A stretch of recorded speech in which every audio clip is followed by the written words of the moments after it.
I wrote it when I was all alone, and even when silence comes, I feel my patience. How's it going, guys? Lewis here with the Music Industry Club at Oneonta. Today we are joined by Northern Faces from upstate New York. If you guys want to just introduce yourselves and what you play. Okay, my name's Matt, and I play bass and do backup vocals. I'm Brian, and I sing and play guitar. And that's awesome.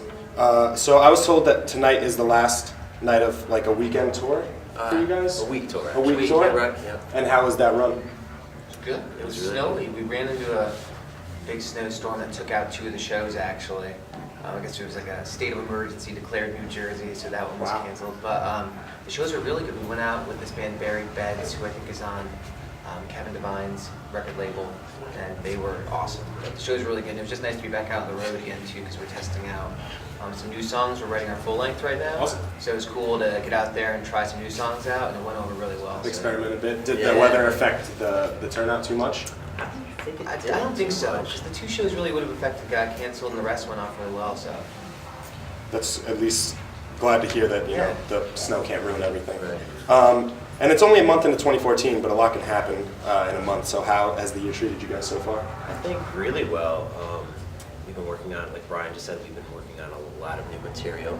That's pretty much been all of 2014 for us so far. And like you said, we've been able to test a few of those songs on the road this previous week, and it's nice to see people's reactions to songs they've never heard before. You know, people that are familiar with the EP, you know, they obviously are aware of those songs, but when they hear these brand new songs, they dig them. It's kind of a nice feeling. What's inspiring this the new material? What's not? Yeah. It's just life, yeah. It's just as you trudge through life, there's trudge is the wrong word. It makes it sound too negative. But just as you go through life, you know, you're just inspired by the experiences around you. And music to us is just kind of our way of expressing those experiences. Is it harder to write while you're actively digging? I don't think we don't necessarily write while we're actively digging. We kind of we separate those two, so to speak. So we kind of go into one mode for one, like for songwriting mode is one thing, and then touring is. So you kind of shift gears. You get in one certain headspace, and then you move on to the next one.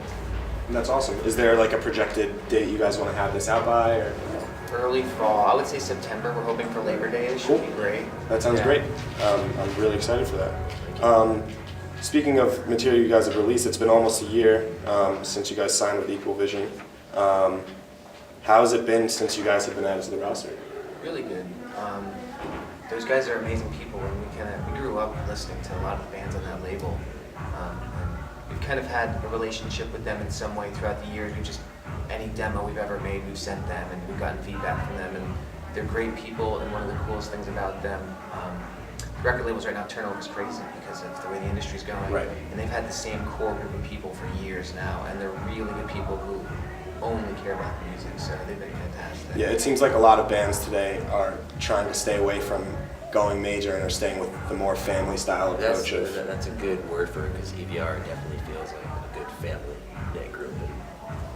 In that aspect of things, you know, it's nice to feel comfortable in that way. Definitely, comfort is something that a lot of bands seem to not find with a couple records, and they start bouncing around. Exactly. You don't feel like you're dealing with a business. It just feels like They're a definitely group of friends. Definitely looking out for our best interests, and you know, obviously theirs as well. And it's just a great combination. You know what I mean? And it's good to know that the people in your corner really want to be there. Absolutely, for sure.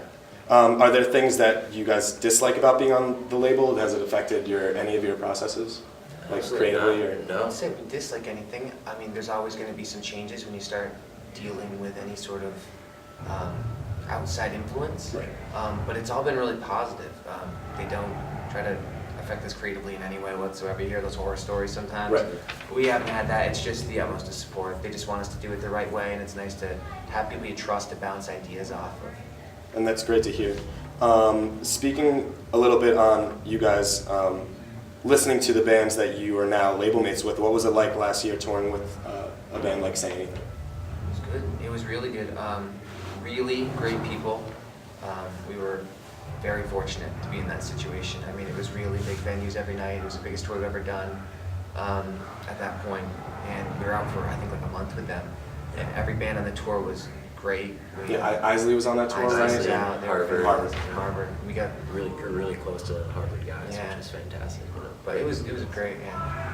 And you guys were received well on most of the dates? Felt like it, yeah. Definitely. We had no idea going into it. Right. Anytime you go into a situation where you're opening for another band, I mean, they're fans, really, you're at their mercy at that point. You can just do everything you can to try to win them over, but it felt like we did a pretty good job most of the time. Did you change up your approach at all to performing to try and get them more involved I and more don't think interested? so. I Or just think you just went out and We just played did, their music? did our thing, and if they liked it, then that's great. Yeah. And I'm There's sure. not much more. I don't think it's smart to adjust your performance per se to try to cater to a certain crowd. Like, you just be yourself, and if you're being honest, it's going to be obvious. Yeah. Being genuine speaks volumes, so I'm Absolutely. sure that the fans definitely appreciated it. Besides you guys' plans to put out a record this year, do you guys have touring plans or any other cool things Nothing's coming up? set in stone in regards to touring, but obviously once the record is out, that's our main objective. Right. Probably right after recording, I'd imagine. We're hoping we'll probably do like a month in the studio, and then when that's done, hopefully we'll be on the road as much as possible at that. Cool. After that, yeah. Are there any places you guys want to hit specifically that maybe you missed last year? We went.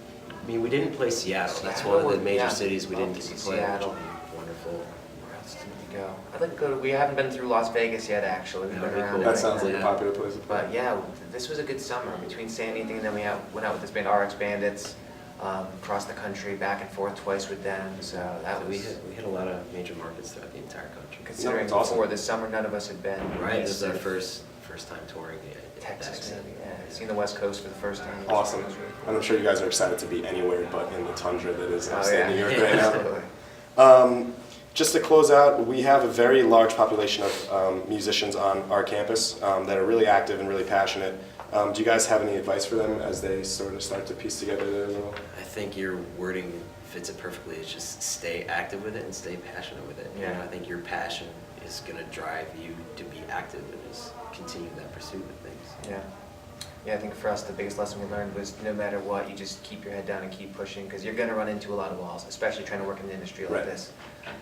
If you let the first wall take you out, then you weren't meant to, you weren't going to make it here anyway. But if you can really keep in focus what you want and the art you're trying to create, and you stay passionate about it, the rest will work out. And definitely know the importance of making difficult decisions, because those difficult decisions usually birth something positive Absolutely. or negative, which will bring you to another Mhm.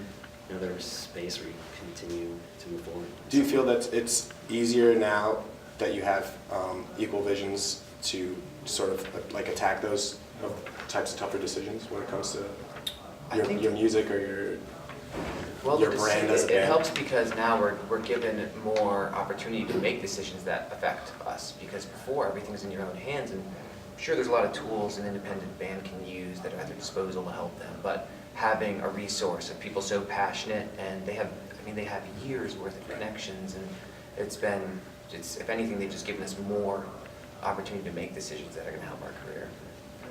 And hopefully it's a long and fruitful one. And I'm sure that our viewers will take all that good advice to heart. So thanks for sitting down with us Yeah, today. thank you. We're really excited for the set. Awesome, thanks. Bye, guys.